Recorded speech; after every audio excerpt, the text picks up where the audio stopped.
In a letter to his friend Lucilius, Seneca gives some advice on overcoming adversity. He tells him, "Hold fast to this thought and grip it close. Yield not to adversity. Trust not to prosperity.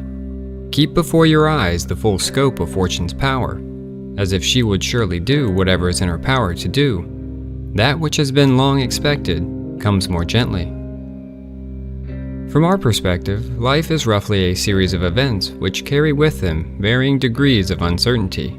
And while certain things which are sure to benefit us in certain ways are more joyfully received when not known prior, such as the opening of a gift on our birthday, this is not typically the case. That same uncertainty which previously induced excitement now brings with it anxiety, depression, and at times even hopelessness.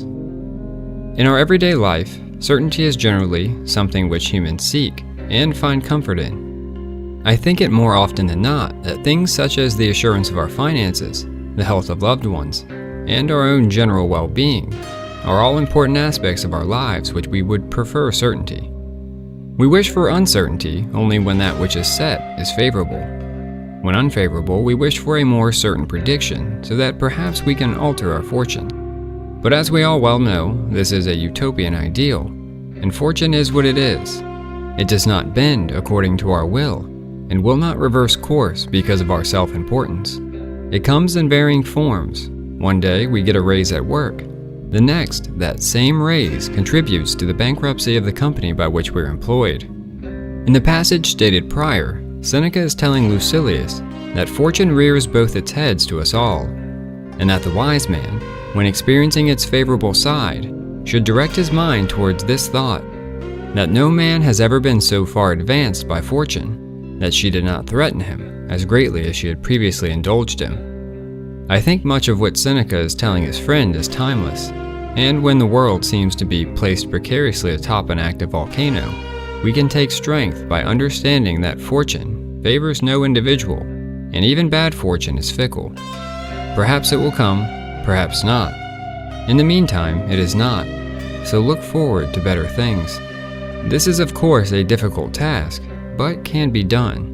The uncertainty of fortune is just that, and while during high times we may prepare for those that are low, we need not treat them as a foregone conclusion. Even those things which are certain, such as our eventual and inevitable death, do not typically make us unhappy today, because they will certainly happen sometime in the future.